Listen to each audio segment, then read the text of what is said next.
I just took a break and I started painting again and I started writing again. And it just, a week became 2 and that became a month and that became a year and that became where we are now. That's Jeffery Saddoris. The land of podcasting in terms of the niche of photography has a few names that would stand out as pioneers of the genre. And one of those would easily be my guest today, Jeffery Saddoris, who is the first of 3 guests across 3 specials to appear while I'm travelling away in Africa. I've made 3 programs in advance that cover these 3 Fridays, and these programs feature 3 friends in the creative industry, 2 of them who live close by, and this week's guest, Jeffery, and I being separated by a stretch of water, roughly 2 miles deep on average, give or take. I've come away from your letters just for a few weeks, so this is a good time to write the letter that you've been planning, so we can hit the ground running, as they say, or at least walk it when I return, or the letters return in February. Now, Jeffery is my guest this week, a podcaster, an artist, a photographer, and I'll tell you more about him in just a moment. Then we have 2 guests who I walk with in person. Well, one I walk with, the other I stumble and hobble a bit, and that's not because there was too much eggnog in the latte. Giles Penfound is my guest next week. He's a former army photographer. A programme we recorded on a very brisk watership down. We talk about his beginnings as a photographer, about his time in the army as a photographer, with, certainly some thoughts that even though I've featured him before, and I've interviewed him for a YouTube film, have not been mooted. And then we talk about his latest project. Well, I say latest. It's a new project that's been in the making for 20 years. Oh, I love a 20-year overnight success story. Plus also his love of India. And I'm hoping that his love of photography and the impact that little box we hold in our hands to make pictures will fascinate you as it has I in equal measure. And then the 3rd week of the 3 at the end of the month, it won't be the end of the month. It'll be the start of a new month, is a conversation with my mate Kev, the photographer Kevin Mullins.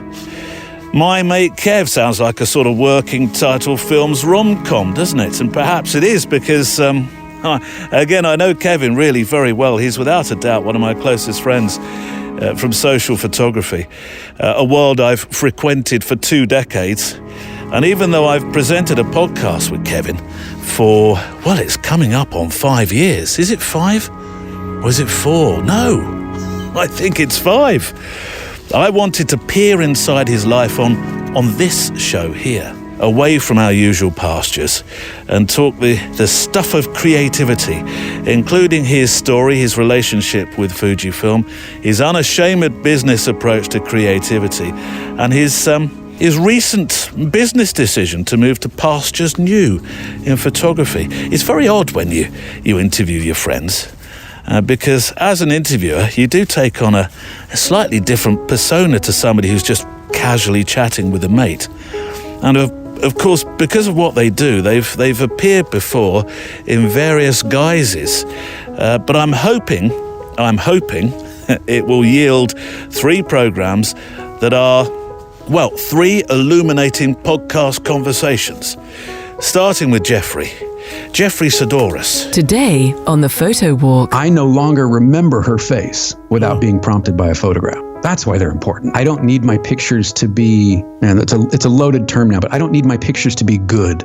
I just need them to be honest. The subject matter that keeps appearing in my paintings, and that is propaganda, themes of greed, power, corruption, war, and that sort of whirlwind that's always going in my head slows to a point where I can function. It was the last photo, and President Clinton was being ushered out of the room, and Platon, apparently, the story goes, said... But don't leave it there, Neil. What did he say? You'll find out soon enough. Jeffery Saddoris is my guest today, and before we both spend time with him, I'd like to thank our extra milers and mpb.com who sponsor this show and keep it here week on week. MPB.com, they've been with us a while now. You know MPB.com. You'll know that I use them and trust them for a lot of the kit that I carry these days.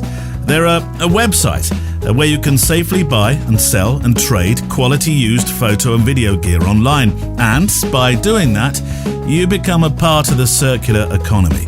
If you're buying, you get peace of mind because there's a 6-month guarantee. And if you're trading or you're selling, MPB will send a courier to pick up your kit on a day that you say, and once it's arrived back at their warehouse and they've gone through the checks to make sure that when you're on the website it was all graded properly, you get paid directly into your account nice and quickly. MPB.com is a very, very easy to use website, and it's helping photographers around the world to buy quality used kit or sell gear you no longer need to free up some cash and give others a chance to make their stories. Go to mpb.com. I'll have a link on today's show page, and you can start trading, selling and buying. On the show today then, Jeffery Saddoris, and as it's the third Friday in the month, our friend Mally Davies is here to Jibba Jabba about what happened on Fighting Friday. Remember the night we talked about where he went out just prior to Christmas, and on this particular night where he was photographing the festivities of the last pay packet of the year, it all gets a tad feisty. What are you doing? I'm taking photographs. You're not allowed to do that. I'm like, I think you'll find I am. Do you want me to take your picture? Mally Davies coming up shortly. Right then, shall we walk? Checklist out. Coffee, check. Garibaldi's, check. Walking boots, check. And extra warm gloves for those who are in the big chill right now. Check. Let's walk. Even though it's not strictly a letters show, well, not a letters show for the next few weeks, I could still do with hearing from you. I love your stories about your photographic travels, your plans perhaps for 2024. Send them to stories@photowalk.show, stories@photowalk.show. If you've got some pictures to send in, please do that as well, so I can pop them on the show pages alongside your letters. We've had some incredible, very palpable letters over the emotionally palpable letters over the last year, and a few have come in over the Christmas break. The holidays break, as some people call it. So I've definitely got some to start up with. There are, as you know, some that go back a few months as well. I am rather random in my selection. It does kind of make sense to me. Often they sort of make sense with the guests that we've got. It also ties in rather well, unexpectedly. Right, my guest then, Jeffery Saddoris. I wasn't quite sure how to do a Jeffery interview, because he is in many respects the interviewer's interviewer. I was going to do a straight sort of interview about his life, but I side-swerved and went for a format, if that's the right term, that embraces his podcasting, his art, and his why, because I think of Jeffery very much as a thinker.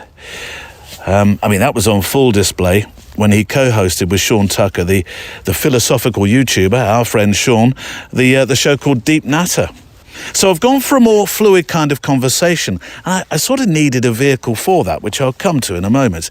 It's a chat that starts with his podcasting, but then it moves reasonably briskly onto more personal matters, ending with what I'm now calling questions from my Why project, my Why ebook. It's more a get to know Jeffery piece than the history of Jeffery, which sounds like a West End play now. A few Jeffery bits though to fill the gaps. If you're not so familiar with his work, Jeffery Saddoris is an abstract mixed media artist and a podcaster based in Washington, D.C. He was an early adopter of podcasting, and I'm not sure I haven't missed a bit of a trick in doing a complete episode about that alone. So watch this space, where we may well return with that. And indeed, I have a feeling at some stage the two of us will present something together in the podcast sphere. In terms of podcasting, Well, they were previously known as audio blogs, and there's been a sort of, well, I couldn't believe it when I read it, but there's been versions of audio blogs dating back into the 80s. Did we have Tinternet, as Peter Kay would say, in the 80s? But it was really broadband internet access and things like the iPod that made podcasting a thing with a capital T, and a sort of alternative, I suppose, to radio. So 2004, from my research, seems to be the date people consider it more widely available, when internet became, better, for want of a better word. So yes, he was an early adopter because he started in 2009. And I'm going to quote now, he was hooked.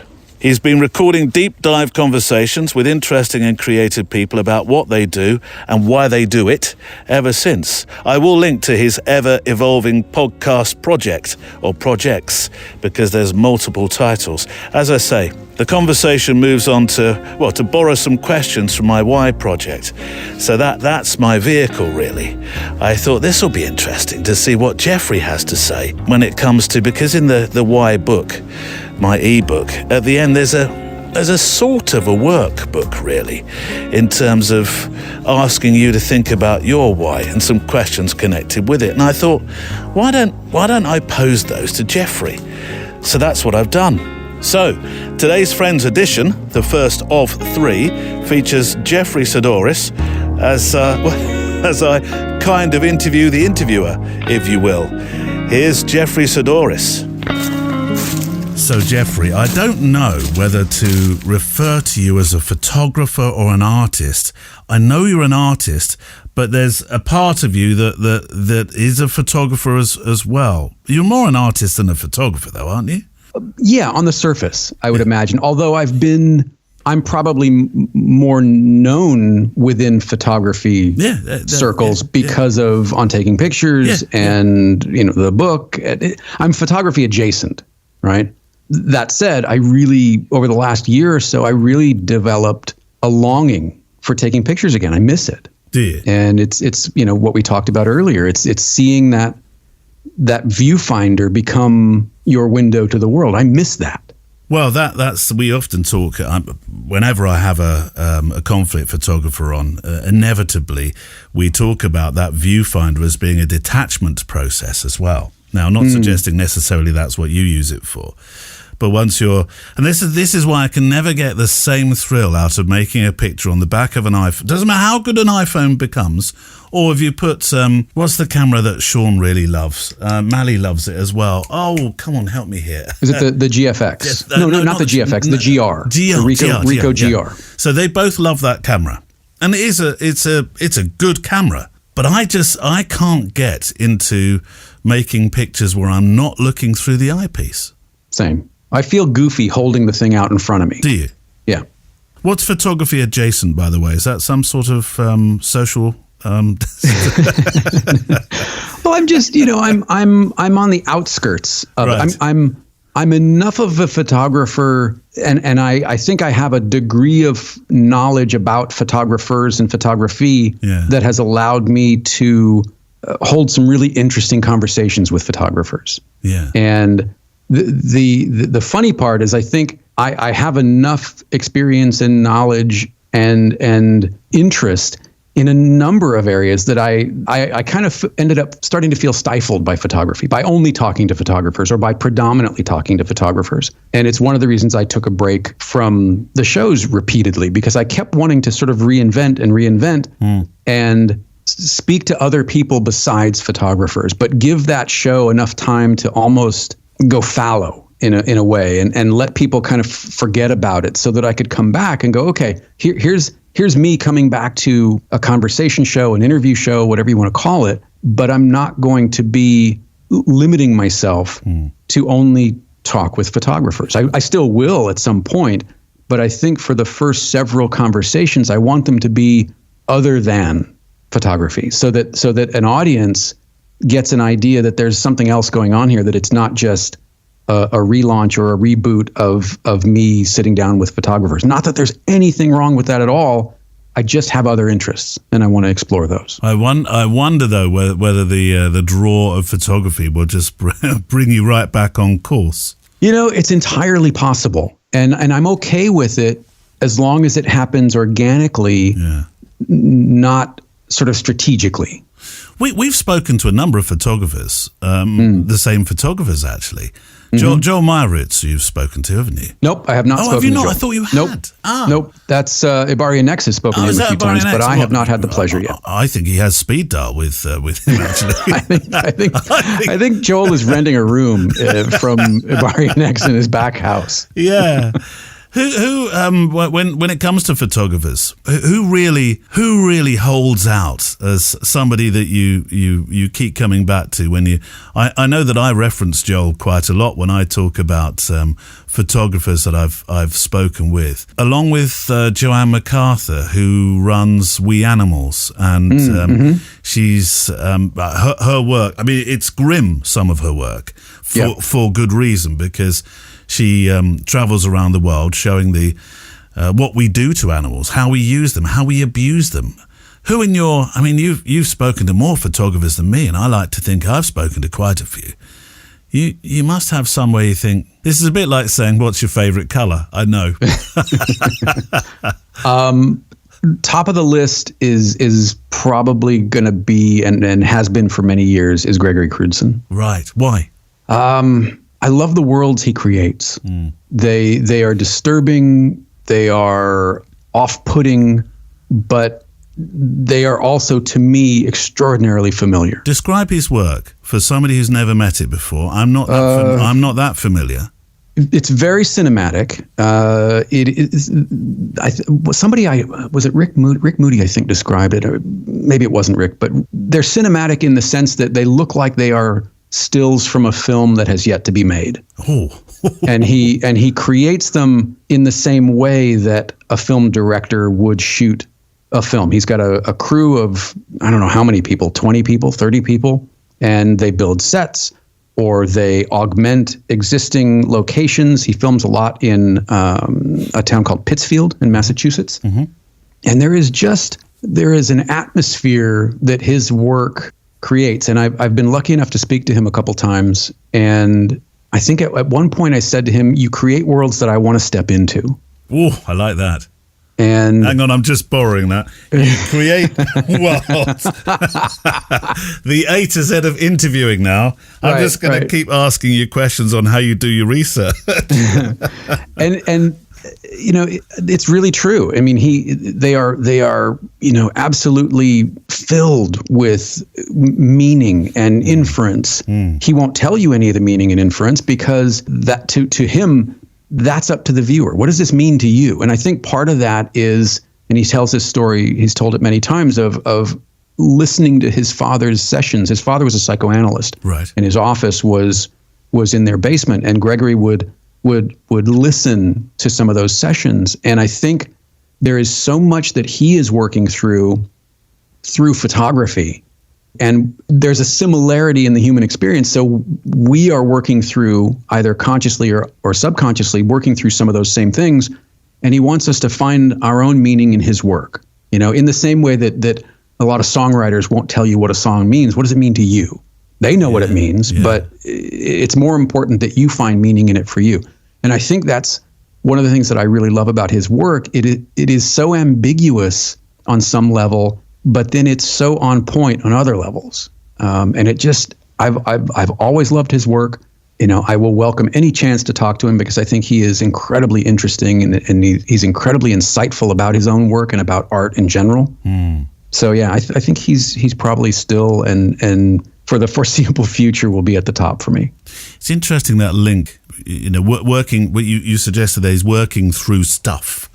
How photography helps you work through stuff. I know during the pandemic, photography was my tonic. I mean, making podcasts was my tonic because that was when I did a daily podcast with Kevin for the FujiCast podcast. And it was what launched this podcast. It became something different. But it is, isn't it? That thing that helps you work through stuff, and it's very hard to describe that to people who are non-photographers. We had some people over on New Year's Eve, and we started talking about this idea of making pictures and how you get enveloped in it and enveloped in a world, and looking through the eyepiece transports you to somewhere.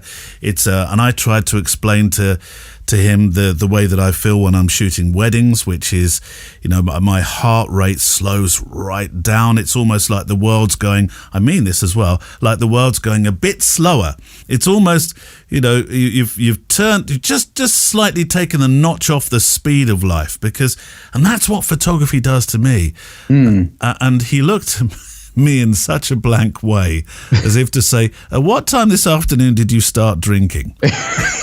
It's very difficult, isn't it, to explain to people that emotion that you get through well, not just photography, but for you, photography and painting. You get what did you call it? You got your photography adjacent. You get best of both worlds. Yeah, right. Don't you? Right. Really? Don't you?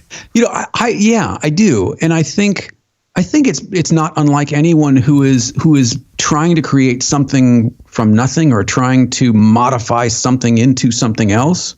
I think we want to think that we're doing something for the first time. We want to get that feeling of what it feels like to do something for the first time. Well, you mean when you're taking a picture? Yeah, we want to have taken that picture for the very first time. We want to show that thing, that person, that subject, that event, in a way that it's never been seen before. I mean, I think that's part of it. Now, you said you're missing photography. So why did you put the camera down? It's a good question. I don't know. I mean, I think it was part of that sort of existential kind of what does it all mean and what should I be doing? Where should I be putting my efforts? And I just took a break and I started painting again and I started writing again, and it just a week became 2, and that became a month, and that became a year, and that became where we are now. And so have you got an idea for a photographic project, or perhaps how to put the rungs in the ladder again? I think so, and I think it's going to be, and maybe you and I talked about it, I don't know, a month or so ago. Right. I think it's going to be through. And I hesitate to call it a podcast because I don't think it's quite a podcast, but nor do I think it's quite. It's some sort of mixed media project wherein I am talking to people and then marking that conversation with a photograph, with a portrait, probably something environmental, so we can see a little bit of their world, not just their face. But that's a new area for me. I'm not a portrait photographer, and I asked a couple friends if I wanted to start doing this. Well, here's what you want to do. Well, Bill would help you there immediately, wouldn't he? Yeah, Bill had some advice. Sean had some advice. Yeah. And the beautiful thing about any sort of creative endeavor, I've spoken to a lot of people, and you probably have too, spoken with a lot of people who are worried about their work looking like that person that they are influenced by, or in some cases directly copying. And I, speaking for myself, I did exactly what I was told by these 2 photographers, and my pictures that I ended up taking looked absolutely nothing like theirs. Right. But even if you're influenced by somebody, I suppose unless you grade, to use the cinematic term rather than retouch, unless you grade your pictures in a certain way with a certain color and a certain look, I come back to Platon, who makes these photographs, these beautiful portraits, imposing portraits, very, very close up. You almost feel like you can feel the breath of the subject. If you were discussing at the time, you were talking with him, you could feel that coming through the picture. Certainly the ones of Putin. I find it almost hard to say that name. It's like the Voldemort of real history, but Voldemort of real history. But look at that photograph of that Platon took of Putin, and you look at that steely eyes, and that's a skill of his. It is. But somebody else could approach that picture and probably make a very, very similar picture, couldn't they? Maybe it would be similar, but it's not going to be identical because it's coming through you. It's being filtered through your life experience, your lens, both figuratively and literally. And, Dan Winters is another one. I love Dan Winters' work. And I do too. Yeah. I mean, you could so easily be sucked into being inspired to the level where you copy his, and he does have a particular grade, doesn't he? Right. Yeah. Right. But it's going to look maybe like his work, but it's not going to be his work. And going back to Platon, there's that terrific picture of Bill Clinton. Yes. Yeah. And Bill's got this big grin on his face, and the story behind that, I'm sure you know it. I'm sure maybe you've even told it, where Platon said, it was the last photo, and President Clinton was being ushered out of the room, and Platon, apparently, the story goes, said, "Mr. President, can you show me the love?" And that just set him back. It set him back, and he had that look on his face, and his knees are wide, and it was just that shot. I mean, if you really look at it, what needs to happen for that photo to have been made? It's not just technical. It's not just aesthetic. It's not post-processing. It's not just connection. It's not just the subject. It's all of those things working in concert. And they happened once. And they're only ever going to happen once. Platon is a communicator, isn't he? He talks and talks and talks with possibly at them as well. And I think one of the things, to go back to the Putin, well, I promised that would be the last name I mentioned. The last time I mentioned his name, but they I think if you mention it one more time, he appears like Beetlejuice. Yes, maybe don't say his name 3 times. But they had an argument, I think, about who was the best Beatle, didn't they? I think it was.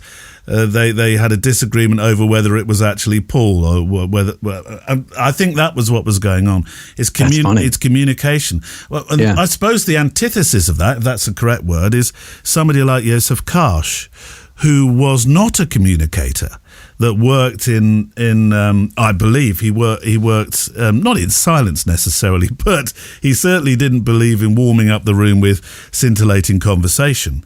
And the Churchill one is probably the best example. Oh God, yeah! What a great story! Famous example where he simply asked him to remove the cigar, and that's what gets the glower, isn't it? I heard that he actually removed the cigar for him.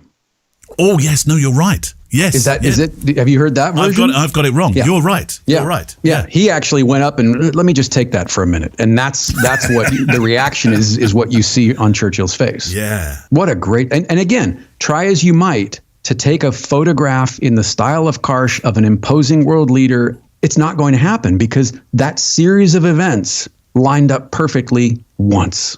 See, that's the communication behind great portrait photographers.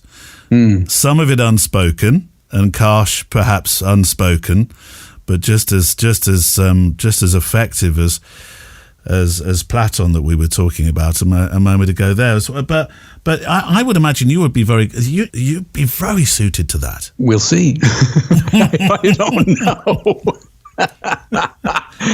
I hope, but I'm looking forward to going through the process, and I'm looking forward to hopefully being afforded some grace, at least initially and maybe eternally, by my subjects as I fumble through taking portraits of them, because I know it in theory, and I know it in talking to someone. I mean, in the same way that I know what's required to sort of work on certain aspects of a car, but that doesn't mean I'm able to do it. So I might know the steps that need to be taken, but then taking those steps is something else entirely.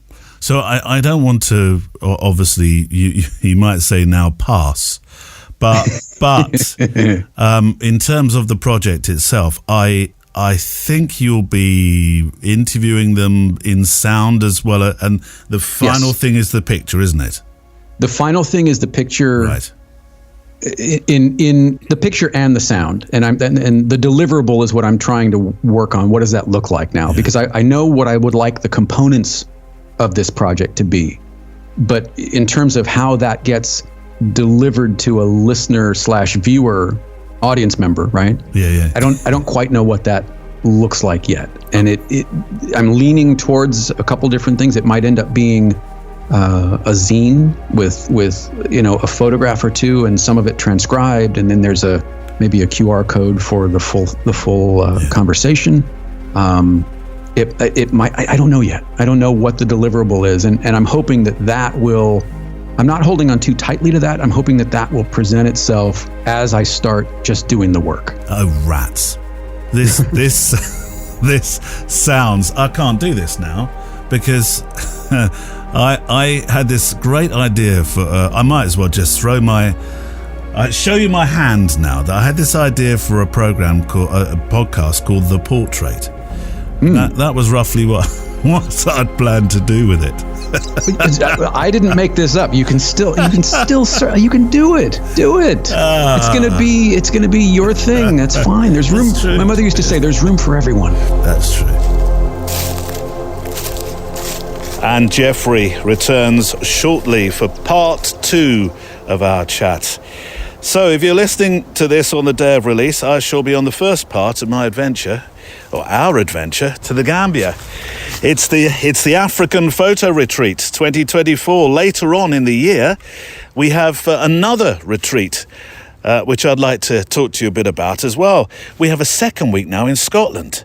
The first week filled up straight away, and a couple of people have said, "Oh, I didn't get in there quickly enough." Any chance that there might be, and yes, there is, a second week. We're off to the Black Isle to enjoy time with like-minded folks who enjoy walking with a camera, like what you and I do, and even my other listener. Although in this cold, it's sometimes a bit tricky to drag them out. Kelly Mitchell, actually. Kelly, I know I always mention Kelly with this. There are other people that live in Canada and cooler parts of this globe right now, but Kelly keeps me up to date with what the temperature is. And I don't know why I'm laughing, sorry Kelly, in your part of the world, I don't think brisk would even cover it enough, would it? That's not a substantial enough description of just how chilly it is in your part of the world. What is it, minus 70? Minus 80? Neil, you're going slightly over the top. Never one to exaggerate. But this, I don't know why were we talking about that? Oh yes, my other listener with the cold. Not a problem in Africa. I digress. This year, the second of the Scottish Retreat Weeks runs from the 15th to the 21st of September. One place has already gone. There are 5 places left. I've got a feeling that another one. I saw an email as I was heading out today for this walk. Watch this space. Anyway, what will we be doing? We'll be in the dark room. We go in the dark room this will be our fourth week, actually, as it's 2 weeks of in 2024. We've been in the dark room before. It's such a lot of fun. For those that have been in the dark room, know the dark room, and especially for those that have never been in a dark room in their life. It's just I think I got it the wrong way round when I mentioned it last week. It's one of the most amazing things to watch when somebody has never produced or never seen a print come alive in a tray before them. Oh, it really is. Anyway, we go in the dark room. We'll also be forest bathing. We'll be walking in the highlands and the lochs and the glens as our backdrop, which is wonderful. We're going to do something I'm keen to learn more about. We'll have a workshop on creative writing for the stories that we write with our pictures. It's a week of learning. It's a week of relaxing too, actually. And it's a week of retreat. And the link for Scotland 24 is on the website. Go to photowalk.show.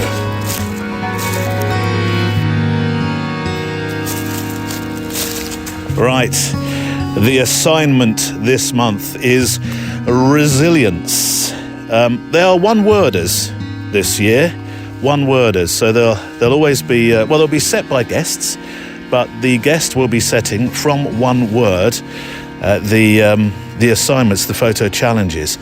And, this month I've set it, and it's to make a picture of or about resilience.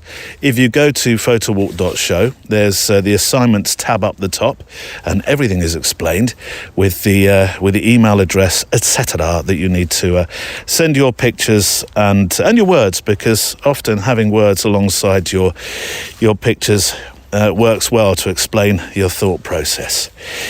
Before I return to Jeffrey, it being the third Friday of the month, our good friend Mally Davies from the Let's Create podcast is here with Jibba Jabba, Our new feature for this year, documenting the life of, somebody making the move to pro, because that's what Mally's in. And I thought it would be an interesting journey to take that with him this year. So this is an ongoing series for anybody really following the same path or intrigued about that path. Now this month, Mally recounts the story he teased before Christmas. The event called Fighting Friday, colloquially known as that anyway. It does have a few different names, where the last pay packet of the year meets the last working day of the year for many. Parties on the street and street photography. I thought you might like to know for the next 10 minutes or so how he got along. Last time we spoke for Jibba Jabba was when you were just about to go out to something called Fighting Friday. You'll need to explain what Fighting Friday is again, because it was on the Extra Mile show. I know that particular Extra Mile, by the way, is one of the only ones in the last year that's been offered completely free, so everybody can hear it. But Fighting Friday, what is Mad it? Friday. Well, it's Mad Friday. Depends what side of the glove you're on. So it's the last Friday before you break up for Hollybobs. I guess it's payday week. Right. Usual end of month in it. So 25th of you're going off for Christmas. Right. So unless your boss is Scrooge, I'm guessing they'll pay you before you leave for Christmas. So you get your wage before Christmas. So yes, there's money involved and copious amounts of alcohol on the last Friday of that month. So, of Christmas, of the So the Friday before Christmas. Yes, Right. that's correct. Okay. Yeah. So people go into town, have a few sherbets, as it's known in the UK, and then it gets a bit feisty. Well, as I found out, because now we've done it, I've been out, photographed it, got the video, got the bruises and the black eyes to prove it. No, you haven't. It got close. There was a couple of altercations. And as my friend said, who was out with me, Gary, he pointed out, have you seen how many street photographers there are? And that fascinated me, actually, because we were the only people walking around taking pictures. Oh, so there weren't many. I thought for a minute Gary meant, have you seen how many there are? And this was a spectacle. Me and him. Right, okay, just you two. Just me and him in the whole of Liverpool walking around. Didn't see any street photography. And you normally see a couple knocking about. Yeah. But the nighttime as well, dark, high ISO, which I was really worried about. But part of this conversation is I'd been loaned the Nikon ZF. Yeah. That's the Fuji copy that some people have said to me. But believe me, it's no Fuji copy. It's very much out there on its own and surprised me. It did surprise me. Why? I was concerned about 24 megapixels in the dark and high ISO. And I didn't need to worry about none of that. No. So the point of going out was because you knew it was going to be a vibrant night. I know there's that sort of thing about Fighting Friday. And we don't get that in the South. We get moderately obnoxious Monday. But that's about as bad as it gets. So you've really got in front of you a street photography treat of people on the streets having fun. How many images did you make? So I've opened the folder of images. I've just finished editing them today. I have to say I was a little bit worried that I've got too many images. Oh. But this video that I make, I know it sounds ridiculous because you do start thinking, you pick the best of the best, don't you? But I also like picking images that have got character. So some of these are blurred as well because there was some movement. There's one scene where a bouncer's pushing a woman away, full arm stretch, shoving her. And I've got a series of images to that where the altercation, I thought it can't just be one image. It's got to be a story. There's things come out of what's happened by shooting that I wouldn't normally get in street photography when I go out, is that I've got a series of events that have happened in the night. And there's lots of shots like that where I would never go to these places in any other circumstances. And things started to happen by about 10 o'clock at night. You felt the change. You're walking around and things went from smiles and hey and thumbs up and dancing in the street. And because there was a hip hop artist that I photographed on the side of the street where he was, doing some freestyling for money. And There was also like a load of rowdy girls grouped together that jumped all over me. And there's a shot of this particular lady, and I didn't notice it today, but shall we just say she'd been powdering her nose? And these little nuances, little details I found in the pictures are fascinating, and therefore of 113 images. Yeah. When you went to make these images, so obviously this is a night that has a lot of character. It's a characterful night, isn't it? You're walking around as a street photographer. Are you shooting from the hip? Are you shooting from the eye? Are you aware that you're making pictures? Are you aware of other people that might feel, what are you taking a picture of? Cracking question, because I did something I wouldn't normally do with this ZF. I put the camera to my eye. I also changed the focusing. At first, I was doing single point and playing around. And then I went from that to continuous focusing and using eye tracking. And the speed at which this camera worked, and it was almost picking out where I wanted to focus. It didn't always hit focus. But you got to remember, it's dark.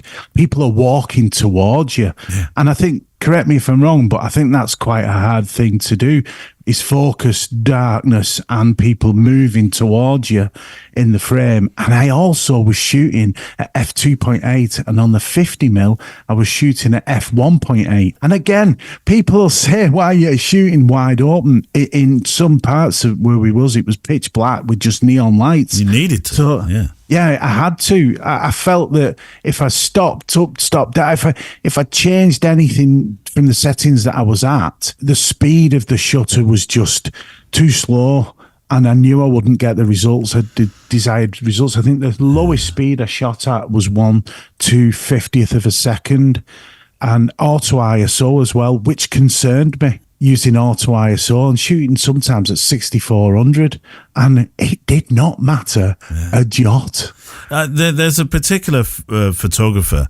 I'm not sure I should name him, but he makes images in places like Blackpool, and he makes photographs of particularly of the stags and hens parties, Yeah, and they're well shot and they're well observed. But gathering pictures of people that have had one too many drinks, and the social scene in the UK, sadly, we're synonymous with drunken parties in the street, which is something I don't feel particularly proud about as somebody in the UK. But look, you're there, and he makes those pictures of people, and the pictures predicate. I'm going to use that word, predicate, upon people who they're not exactly acting as if they would be if they were sober, and they'd be a lot more aware of themselves if they were. Yeah. Did you feel your photographs perhaps headed down that road, that you were following? I'm being careful here, but you were maybe following that line. I'm with you, and I was very aware of what you're saying, and at times, especially editing today, there were one or two images where I felt like a voyeur. It was very much voyeuristic. Yeah. I'm looking into something here, and am I taking advantage? Now, I'll get to the story about the abusive man and how he followed us around for 500-600 yards, maybe more, around the streets at the end of the night. But I was mindful of what you're saying, and it felt like a party at first. I felt like I was part of it. But as the night went on, I became more of a viewer than being part of a party. So the story develops in terms of the narrative. You start at one end of the street, and you go up to the top, and you turn left, and it becomes something entirely different. I think I make sense of what I'm trying to say. I felt really good early on. The first 2 hours were, like I say, I felt like I was a part of the party. Yes, yeah. And it was all good fun. And then it took a turn around 10 o'clock. We walked back up Bowl Street. We'd been up and down, but now you've done this with me. We did it 3 times. Yeah. And we even went in the farmer's market or the Christmas markets. We went in there. And I've got a series of images that I'm going to call eyeballing, because people are giving me the eyeball and going, what are you doing? and it's quite sinister. Some of the shots are quite dark and sinister. Was that the Christmas market by St George's? Across from, yes, that's right. Yeah, across from St George's Hall. Yeah, and it was quite sinister. Yeah. Some of the looks I got. The change though from smiles and having a laugh to eyeballing me and going, "What are you doing?" was very evident in the images, and you see it. If I do them in time order, when I do this video with the images, you will see that transform. And then as we got to the top of Bull Street, there was two ladies in a window in like a bar, and I motioned to them, "Can I take your picture?" And they both said yes, but one girl was shy and she kind of put her hand up kind of thing, and her mate was laughing. And I took the picture, a frame of the window. It was meant to be they were framed by the bar window, which I loved. I thought, this is great. And there was a bit of atmosphere on the glass and, just a bit of steam and stuff like that. And bear in mind, I'm just going to caveat this with, I took an image not but 5 minutes before this of a man that looked like Henry Cavill. I put it this way, he was gorgeous. And I took a picture of him and another chap across the way. Beautiful human. Oh, he was a man mounted. He was on the doors. He was a beautiful individual. And then I walked up the street and I took a shot of some people on benches outside of a bar having a laugh. Love that. And then I got the window shot of these ladies. And my friend shouts to me, "Did you get that shot?" And I'm like, "Yeah, fantastic. They look great." Like that. I said, the girl was a bit shy. I said, "Here, have a look." And this guy in a pretend like security outfit come over and pushed me and said, "Why are you taking pictures of women?" So this is the man you're talking about who followed you for 600 yards. "What are you doing?" I'm like, "I'm taking photographs." "You're not allowed to do that." I'm like, "I think you'll find I am. Do you want me to take your picture?" And he was like, "I'm going to report you to 11 something or other." And I started looking at him and he had like a security vest on and a USB wire. And I got quite shaky actually. It disturbed me because he started accusing me of things. And I'm like, "Listen, I've just took a picture of a gentleman down there. I've took pictures of the police and the police were having a laugh with us. We had a good laugh with the police. We told them what we're doing, street photography. Oh, have a good night, chaps, blah, blah, blah. I hope you don't have any trouble and I hope it's a good night for you to police." And they were great. And then this guy went on and on. And I said, "Right, come with me and we'll go and talk to the police now. You can come with." He said, "I work at the Liverpool Echo," and he was giving me all this. "I know what pictures you can take and you're just taking pictures of women." And I went, "I've asked these people, can I take your picture?" He said, "Yeah, I don't always ask everyone." And it's that question again, isn't it, in street photography?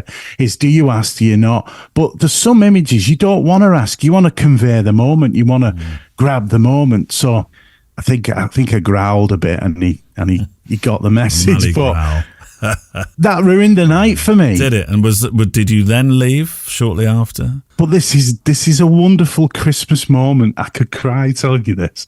We walked down Bull Street. Yeah. And I just had all that altercation, which made me really nervous. Was shaking a bit. I was a bit shook up. And I hadn't took any pictures. And we could hear this sound. And as we're walking down through the main street, I'm thinking, is that a saxophone? And to my friend, and we walked round the corner where the giant Christmas trees in the middle of the shopping centre. And there was these two guys filming and setting lights up. And one young man playing a saxophone, and he was playing Christmas songs in front of the Christmas tree. There was no one else there. It was dark. He was lit by the Christmas tree, and he played Noel. And I was just, honestly, I had tears in my eye, and I put the camera up, and I took about 5 or 6 images that are the finishing images to the night. And it was such a peaceful, such a real moment, And that was it. That was the end. I thought, wow, what a journey, what a night. Ups, downs, spinning, turning. I almost felt drunk myself on the atmosphere, But yeah, special. And my thanks to Mally Davies. He's featured Jibba Jabba this year. Well, it's going to be about his transition to becoming a full-time professional photographer. He works in the creative industry at the moment as a designer, so creativity runs deep with him, and it'll be fascinating to hear his adventures this year as that change in his life happens. It'll be fascinating to join him on it. Right, the second part of my conversation now with the podcaster, the mixed media artist, the first of my 3 conversations with friends across the coming weeks. Here's Jeffery Saddoris. And in this part, well, I think we get rather more personal about his art and photography. Light and shade, as they say. Light and shade. So I have some questions for you then. Yes, please. They come from this first ebook of mine, which is Why, a sketchbook of life. Never mind the sketchbook bit, but because that's more to do with what I feel I've been doing with the photography that I'm not being paid a dollar, euro, or pound for. I've been making these what I called, but I realised, or I was told that Marissa Roth, who's this fantastic photographer and storyteller herself, that sketchbooking was actually her phrase, not mine. Funny when you interview people, isn't it? That you pick apart. You sometimes you end up saying things that you think are yours, but they were actually somebody else's. Right. So Marissa was sketchbooking, and my something and nothing photographs. They've become my sketchbook images. My old curiosity shop, if you like, in terms of my eyes and what I see. So we'll leave the sketchbook bit out of it, but I do have the why bit. And at the end of the book, I ask her, it's almost, I suppose it's a bit like a workbook, but it isn't, where I suggest to people that have never really thought of their photography or never really examined their photography in a way that I think you do and you have and you will, a series of questions. And I thought it would be fascinating if you could answer some. So I'll do my best. Now, originally I was thinking, shall I approach this as you as an artist or as you as a... Well, I think I can approach it from, your photography adjacent, as you've said. I like that. Not going to let me let that go, are you? No, I've written...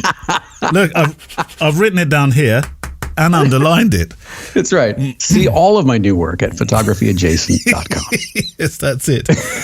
So you can answer these questions in an either photographic way or an artist way, or a bit of both.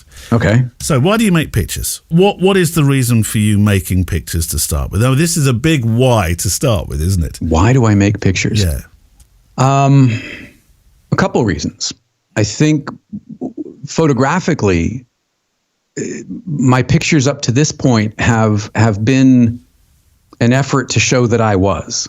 Either I was here or simply that I was. I have left something to account for my time on the earth. So it's legacy, isn't it? I think so. You start out when I was a kid, the camera would come out of the bag for certain events. And I've told this story before. My dad had this Miranda 35 millimeter camera that I remember him having since I was a kid. I don't remember exactly when, but as far back as I can go in my mind, that camera was there. Yeah.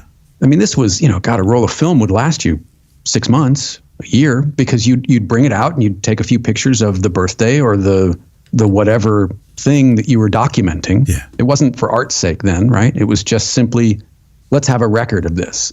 And more than once, there would still be film in the camera from last year's birthday at this year's birthday. So I think it was just from early on, photography was a means of documenting that you were here. There's something about that I still really like and resonate with.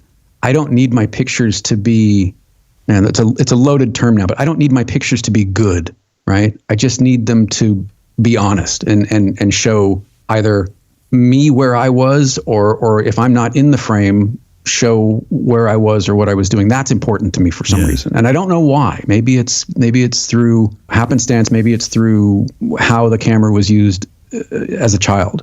This is often something I say to when I'm making portraits at an event, and for me that's mainly weddings. That inevitably you will always get somebody who says, "Oh, I can't bear having my photograph taken." I used to say, "Well, it's not like going to the dentist," and then they'd say, "Yeah, it's worse." Yeah. I've been waiting for years and years, and eventually I found one where I was photographing a dentist's wedding, and I said to him, we are very alike. I may not be able to pull a teeth, but we get the very same reaction from most of the people we meet. Yeah. I don't want to be in this seat, or I don't want to be standing in front of your camera. But I often say to them, and I think you've hit the nail on the head here. And when people say, "Oh, I don't like my photograph taken," I say it's not about. This is not a beauty pageant. Whilst also trying not to insult them, it's about saying you were here. You lived this event, you were next to these people, you were an important part of this whole day. That's what this is about. Yeah, I think it's certainly true for me. And moving forward, one of the things about the whole idea of portraits for me and recordings and conversation and all that is I see you. This is me seeing you. Oh, I love that. I see you. Yeah. You know, and it's why I try to say hello to people out in the world when I see them. It's why I try to talk to people when I go to a bookstore, a restaurant, whatever it is. I see you, and I think there on some level, I would put that in Maslow's hierarchy: the need to be seen, the need to be acknowledged that you exist, that you are here, breathing the same air as me, that we are on this path together, even if we never meet and don't know one another. There is a common experience, and I think there's value in just letting people know that you see them. I wonder whether legacy is something that creatives, I might be shot down for this, but creatives not necessarily see more. Perhaps they see it better. You know, I refer you back, Your Honour, to the conversation I was having with our friend on New Year's Eve when I was trying to talk about the importance of photography and how I felt about it. And I just could not connect with this man that we've known for so many years. I just couldn't connect with this idea that it brings legacy, and it was a pretty flatline response. And I wonder whether maybe it's because we overthink too much as creatives too. I don't know. I mean, there's certainly, my mother didn't like having her photograph taken. She was one of those people who didn't like it at all. And it was, akin to pulling teeth for her. Yeah. And that was fine for her. But now that she is gone, I don't have any photographs of us together as adults. Oh. Not one. No. Not one. No. I don't have any photographs of her from the last several years of her life. And while she has moved on, and it's not a problem for her, it is a problem for me because I'm at that point now. It's been 2009. I no longer remember her face without being prompted by a photograph. Oh. That's why they're important. Yeah. And actually, that's why sound is so important as well. Yeah, same thing. I don't have any recordings of her voice. I don't have any recordings of my father's voice. When my father passed away, my mother, for many, many, it would have been 6 months, maybe longer actually, Jeffrey. It might have been almost a year. On remember the cassette tapes that we used to put into voice? Absolutely. Voice stuff. The little micro cassette recorders. Yeah, sure. If I saw one of those at an antique stall, I'd buy it. That has great value to me, that kind of tech. At our age, Neil, we actually know what they were. Well, can you imagine showing that to the kids? Well, you put the cassette in here, and then you record your voice, and then what? Yeah, you might as well show them a wax cylinder. What are you talking about? Remind me about, but this has just reminded me of when we went I went to York, talking about things on display. I hope I can come back to this. Let me write it down. This is the age, you see, mother, voicemail. Okay. But you've just reminded me, we went to the York Railway Museum, myself and my youngest, and there is one of the latest exhibits in a glass cabinet. Was from South West Railway. So this is how much I remember of it. So SW would be the logo. And it was the gel dispenser during the COVID period that was on the that was on the platforms. That is now a museum piece. Can you imagine that in years to come? People saying, "What's that?" Well, that's when they had that thing called COVID. But anyway, I digress. Yeah, my mother had voicemail for, and this is what I mean about sound. Had voicemail, and my dad's voice was on that cassette. And I used to phone home knowing the times Mum was out, just so I could hear Dad's voice. Because I only had 2 bits of Dad as a voice. I had that cassette, that message that he had, we're not around at the moment. Hartford 582671 was the number. We're not around at the moment. Please leave your message and blah, blah, blah. Wow. So I had that. And I had one other piece of audio, which was when Dad appeared on a radio show I was doing. It was his 63rd birthday, his last birthday. And he appeared on it that day, and we were being jovial. And so I got that recording, but it's only about 3-4 minutes max. That's all I have.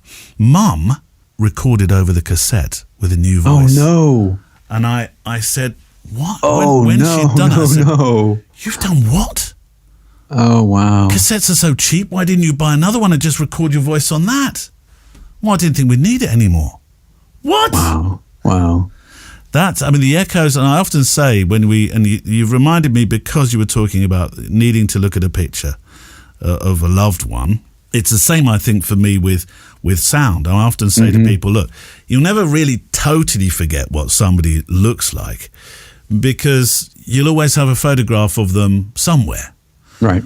But unless you've got recordings of their voice, with the echoes of time, when somebody eventually does pass, then those voices disappear in the echoes of time. Yeah. That's what was so important about that cassette.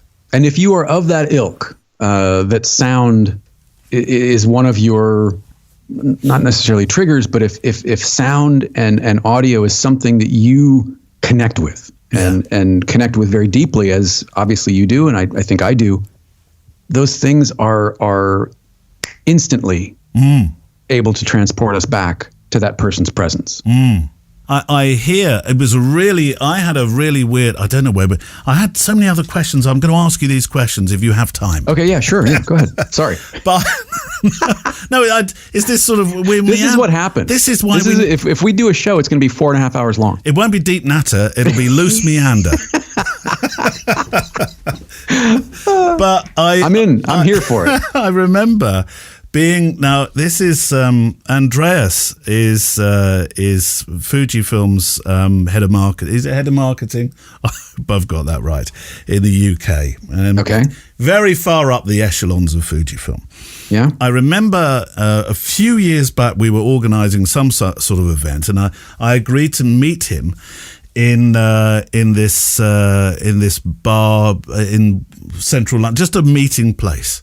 I had my back to the door where people come in, and as he came in the door, all I heard was, "Here he is," and that's what Andreas said. It must be something he says, but it's exactly what my father used to say.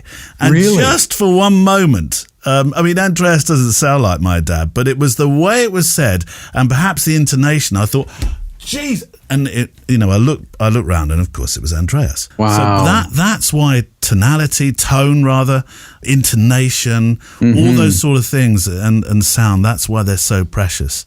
And so obviously so are pictures, because that's what we're talking about here. Shall I ask my next question? Please do. Well, you've sort of answered this one, really, because I had, what does making a portrait mean to you in terms of connection? Right? We've probably... I think that's, it is just seeing. It's seeing and being seen, and it's connecting. Yeah.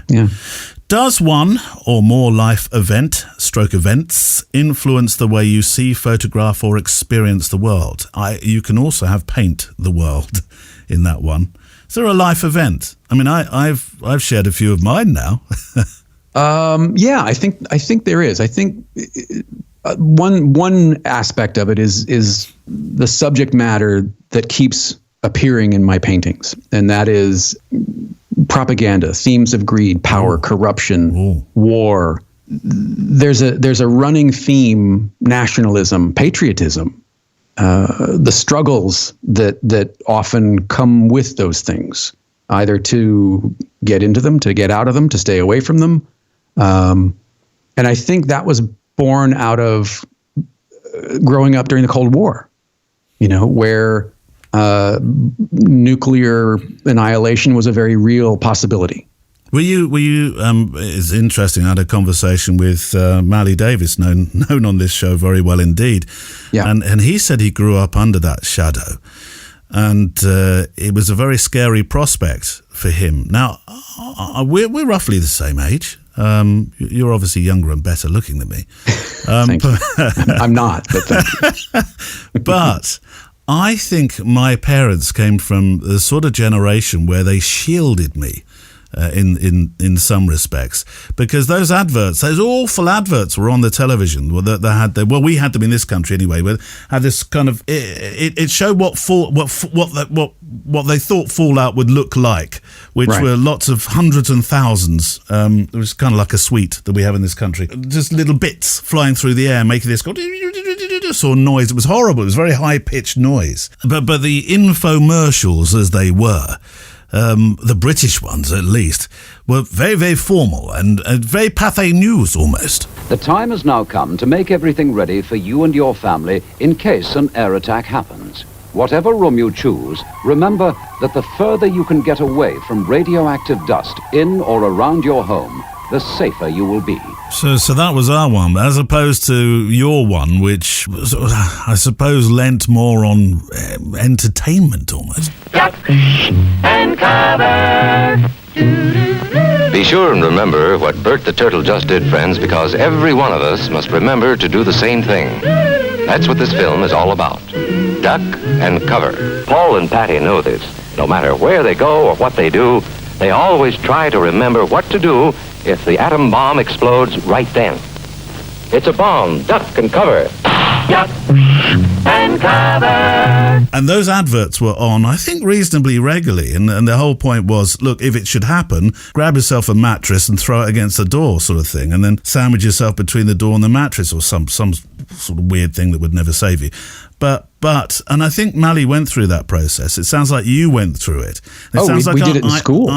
Did you? Yeah, we had bomb raids, bomb drills in school where you had to, get under the desk as if, this little plywood desk is going to do anything. Like to your point about the mattress, it's not going to do anything. No. It's the illusion of preparedness, the illusion of safety.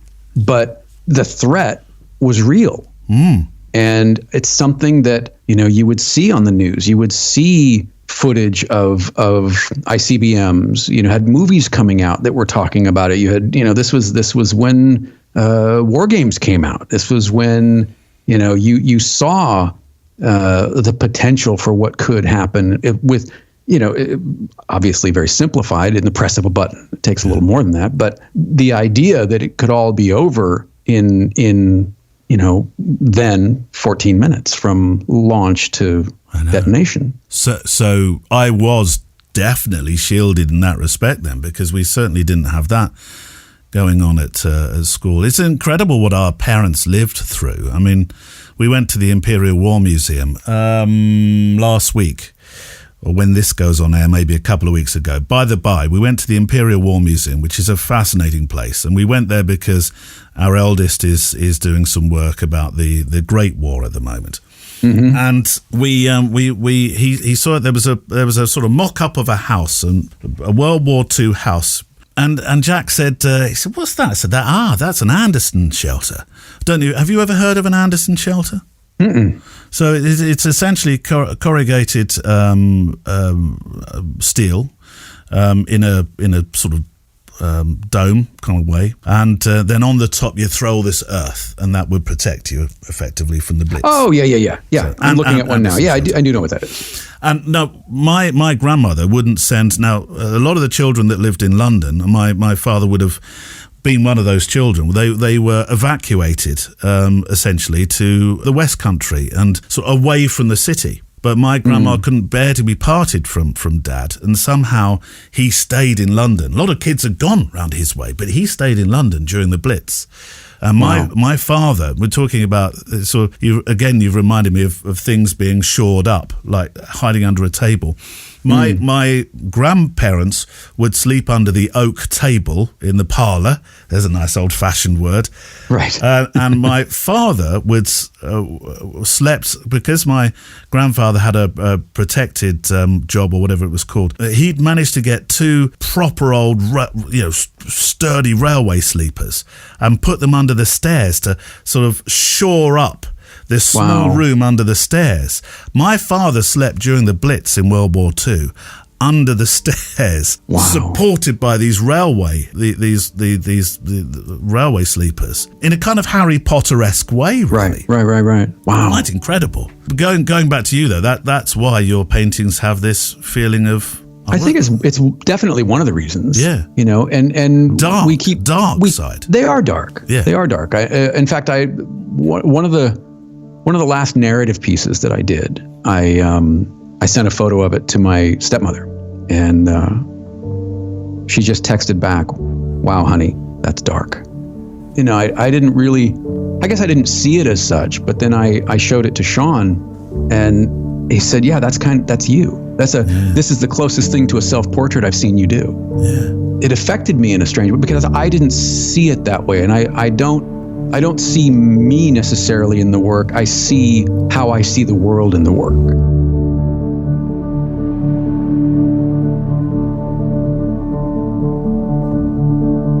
Who or what have you photographed that has touched you emotionally? When my father died in 2013, after he died, I photographed his tattoos and his hands. Wow. And so this would be at the memorial. No, it was about 15 minutes after he died. Okay. There was a hospital bed in his house. Right. And I didn't photograph his face. No. But he had a rat on his right shoulder. Right. And this other, it had faded so bad it was hard to even tell what it was.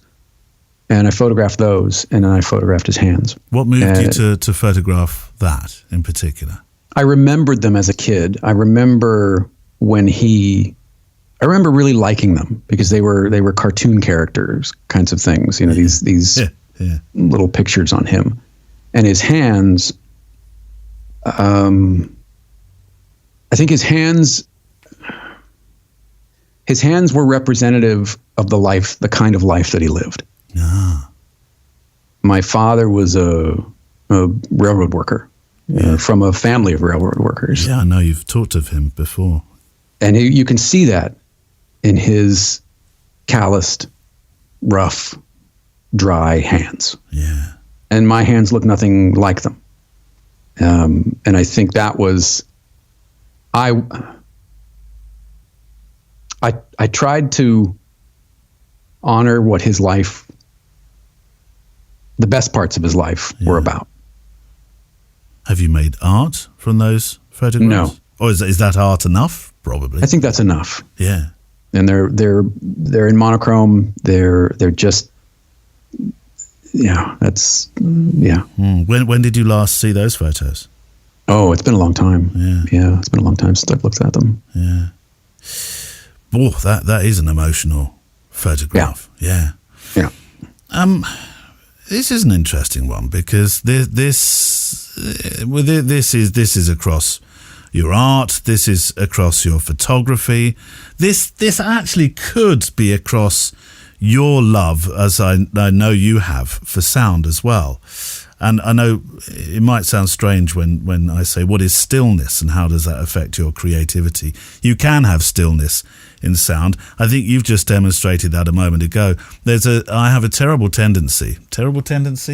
I have a tendency to sometimes remove gaps when guests speak because I want to make them, I want them to be proud. And I know some guests think, I don't want to or so much, or I don't want so many gaps. So I sort of reduce them. But not so much that you'd notice, but definitely with our conversation with your father there, that's where I would leave those in because they're important. That's the stillness of of sound. But let's let's take that into your photography and your art as well. What's stillness? What is stillness? I thought you'd be good at these difficult ones. Yeah, what is stillness? Because there is stillness. I think I have stillness when I'm photographing weddings. I refer you back to when I said my heartbeat slows down, and even the world in front of me seemingly slows. I think I experience something very similar when I'm, and it's not just when I'm painting, although I think that's where it's most evident, because I don't have any. I've covered the windows in the studio. Have you? Yeah. Right.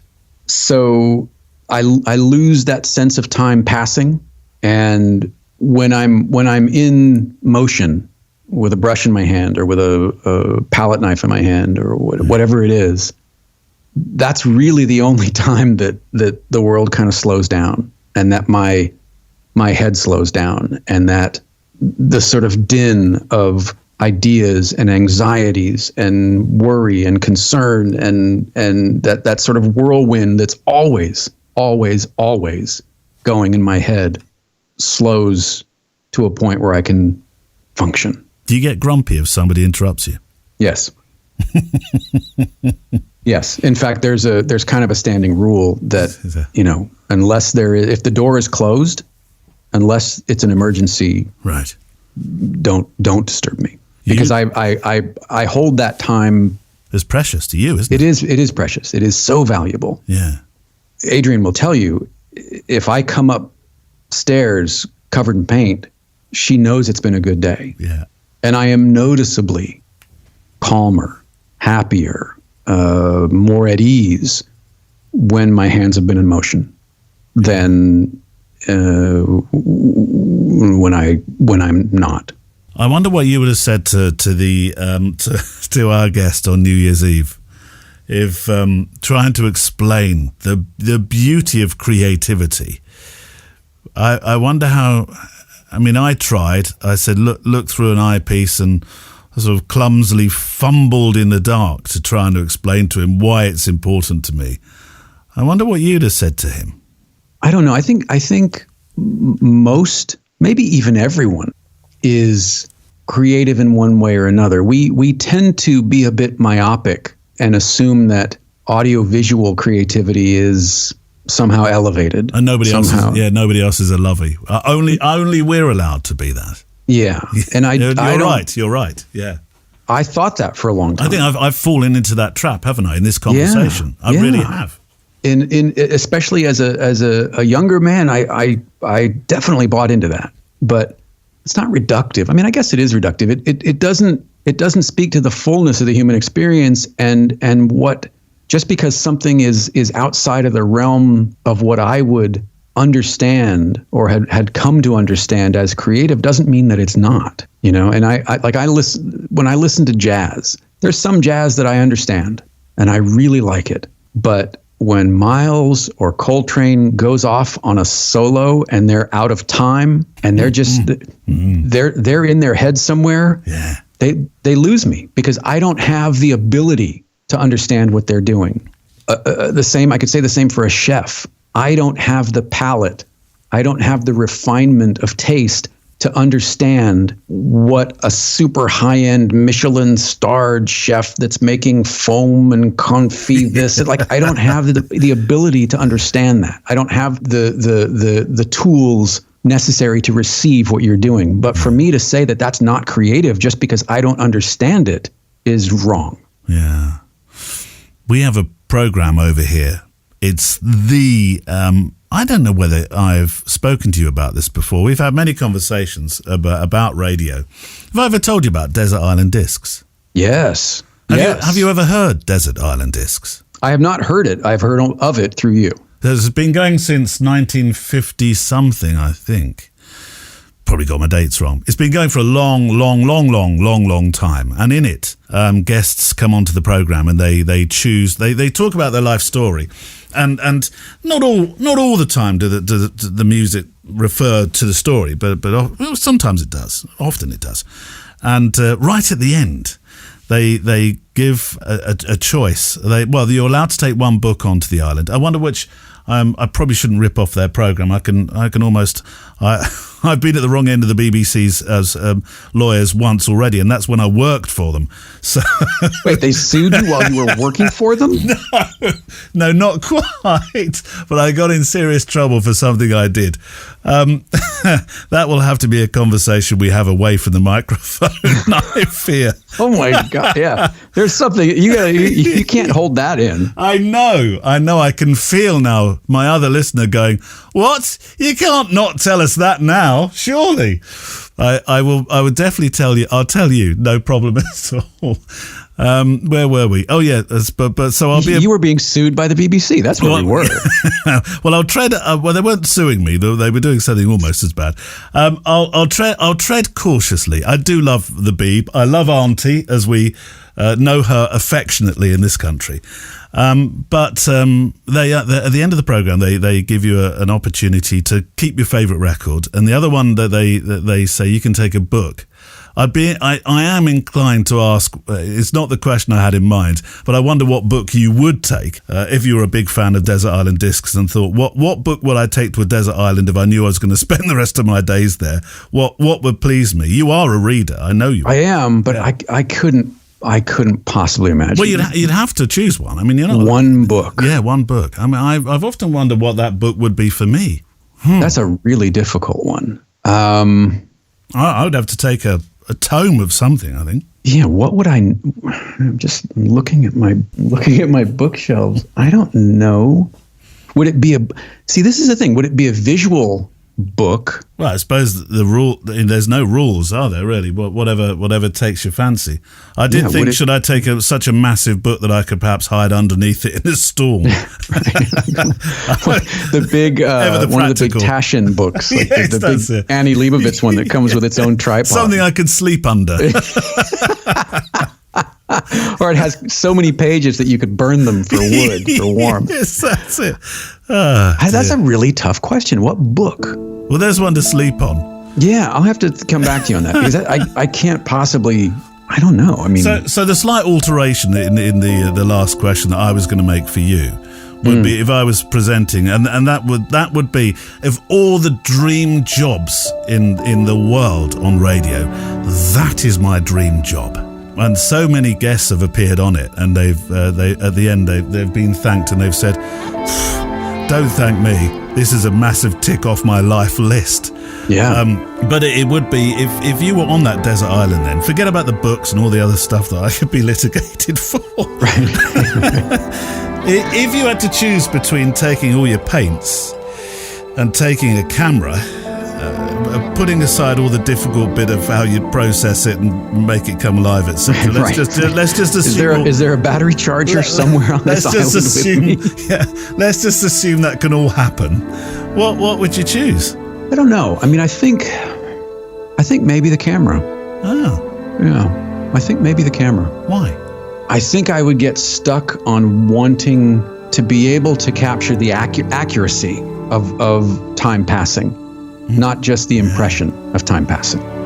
And I don't have enough skill as a painter to paint realistically enough to capture my surroundings. They would be, I mean, if I'm on a desert island, I suppose I would get better over time.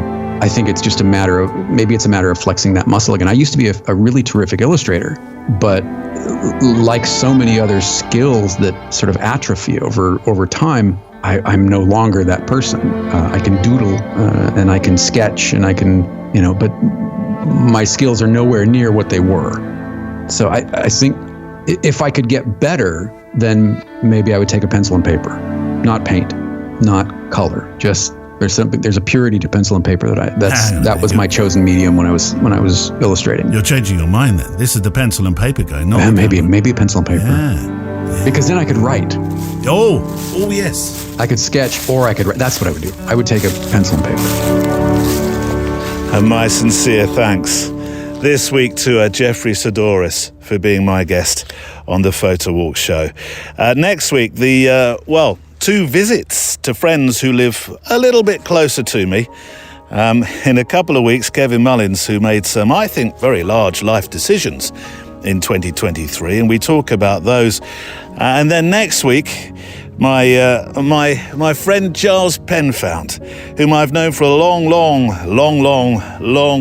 time, is joining me. Well, I'm joining him as we walk together. Here's a few moments of that show to come. But it came across this guy who was just so giving of his knowledge and enthusiasm, and just he inspired me in the most extraordinary way. There was like this calling, this something was missing, and I don't make New Year's resolutions, but over Christmas I was thinking, well, what is it? Why am I? What's missing? And then I realised it's India. India's missing. Now, if you can't wait until next Friday and you'd like to walk a little further together, then the Extra Mile edition number, is it 72 now? I doubt myself each week. I write the numbers down, I do. It's waiting for you anyway. The Extra Mile is part of our private Patreon channel, where our wonderful community of supporters, our walkers, our photographers who help to keep this podcast here week after week, make a modest and generous monthly or annual contribution. And this week, Extra Miler Kim Cofield from Australia. See, this is one of the things about the Extra Mile that I think is really precious. I make you, your stories and your photography the stars of the show. So Kim Cofield from Australia joins me to talk about her creative life. And actually, she, like Jeffrey, is a podcaster. So we cover a lot of ground, including her trip to Hiroshima. On this week's Extra Mile. I've never seen anything like it. It's just, because we went through the museum at the Peace Park. The museum is there, and by the end of it, I was emotionally spent. There is also, in this Extra Mile, a recording, a sort of PS itself, really, that I promise you will have you thinking about the importance of you, being you, even in those moments where you don't feel like you are perhaps enough. It sounds very deep, but it's just a wonderful piece of radio that I heard a couple of weeks ago. So precious that I thought, I must share that. So I'm going to do that. The first 5 minutes of the Extra Mile are available for free. So click on the link on the website for the Extra Mile, or support the show. You'll find the Extra Mile, and you'll be able to listen to those first few moments of the show. You can also support us by buying our first book, Why? A Sketchbook of Life. 19 answers to the why question from photographers who've been on the show, plus my very own, or very personal story that forms or helps form my why. And there's over 100 of my personal favourite sketchbookers from 2023. Our PS to the show is to come, but before that we need a play-out song. Just to make some final frames to, I'll think about what's been said today, and it is from Harry Keyworth. Now, I'm very fond of Harry's work and his voice. It doesn't really play to both my guests today, Jeffrey and Mally, in terms of what they've been talking about. But I wanted something melodically drifty, if there's such a genre, to consider the thoughts discussed today. So here's Harry Keyworth.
an end,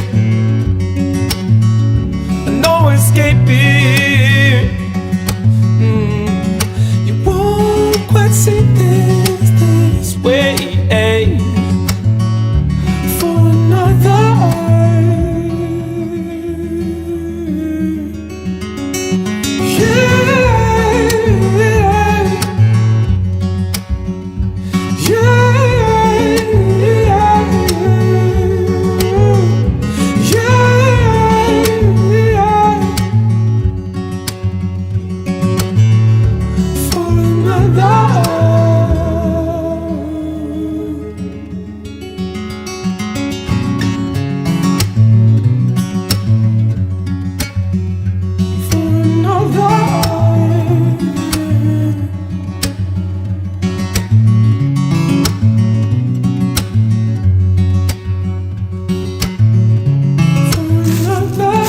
That's Harry Keyworth. Wonderful voice. Now, just a few closing thoughts before the PS. My sincere thanks to you if you are or are about to become an extra miler. My promise to you is to keep building this community of kindness, this safe place to share our thoughts about what we do, photographing and walking. On the show page, there are some very handy buttons that can help you share the show. They're underneath the player. So if you go to photowalk.show, look for this particular episode, then you'll see the buttons on that show page. If you know somebody who might like to walk with us, also let them know. My thanks to Neil Ford, who looks after IT, Andrea Gilpin, who's across Instagram, Kelly Mitchell and Emily Renier, who look after our Facebook members. And we need a postscript for the show, don't we? Now, today it's from J.M. Barry. Sir James Matthew Barry, first Baronet OM, was a Scottish novelist and playwright, best remembered as the creator of, come on, pub quiz now, what did he create? TikTok? Was it, not TikTok, no, that was my clock.